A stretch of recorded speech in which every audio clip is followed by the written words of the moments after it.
Good evening or morning, everybody. Here is another gospel video just for you, and the title is Win the Race, Run in Faith. Now, this is Hebrews 11 through 12 that I looked at, and the main point is because we are rewarded the kingdom that will never be broken, we have to show faith in order to gain it. So run in the faith in order to win the race and gain the reward of a kingdom unbroken. And an example that Hebrews does give is it goes down like a history line, and it gives an example of all these different people in the Bible who display intense amount of faith. But the biggest one that I felt was impactful in the way is Abel in sacrificing his son, which I always felt like was a testy faith. Like, really, God really asked this man to sacrifice his son? Like, ooh, what kind of God is that?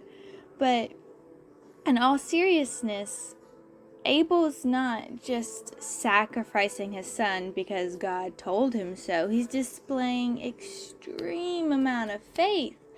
And the comparison being that, God sent his only begotten Son, that whoever shall believe in him shall not perish, but have everlasting life.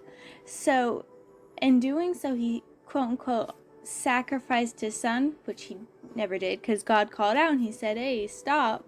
You have shown me that you are faithful, and because of this, you won the race, essentially. You are a true follower of Christ. In Hebrews 11:4, by faith Abel offered to God a more excellent sacrifice. Now there's two other parts that I want to discuss. Is to run, is to wait. While we go by faith, sometimes faith is a race, but a race for God's foundation. And this, you can look at 11:10 for that. But a lot of times we think that we have to keep going, pushing our limits, making sure we get it done. But sometimes the race God puts us in is a race of waiting. Like, sometimes he's like, okay, to show your faith, I need you to pause for a minute. I need you to pause so I can lay out the kingdom's foundation that will be so much greater of a reward if you just wait. Faithfully waiting can be choosing hardship of Christ instead of pursuing the pleasures of sin. And you can look at 11:25 through 6 for this one.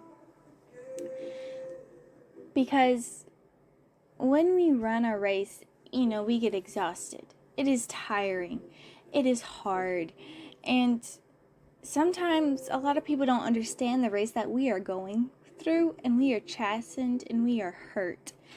And it would be so much easier to just quit and to not pursue Christ and just quit and pursue the sin that everyone else is doing, because everyone else is just lounging around doing their own thing, just bathing in a bubble bath of their own sin. But Christ calls us to be washed clean of our sin, and we'll become pure as white as snow. So choose Christ while you run, regardless of the hardship, so you can win the race by that faith.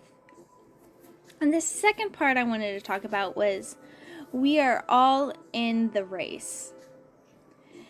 And a quote from 11:40, Hebrews, they shall not be made perfect apart from us. Just because we are Christians, we are no better than anybody else. And that's on period. Lord tests those whom he loves. The race gets harder, but the reward is better. The reward is peace, a kingdom unbroken, 12:11. Therefore, since we are getting a kingdom that can't be shaken, let us grace with reverence, 12:28. And so today, I want you to go out. I want you to exercise your faith. I want you to run in faith. I want you to do everything that you can possibly do by running. And if God says halt, if God says wait, then wait upon Him, because that reward is in the making, and He's just not ready for you to get to the end of the race yet. Because at the end of the race, might whatever it be, is going to be a much better reward. Because when the race gets harder, but the reward is better, win the race, run in faith. And as always, stay blessed.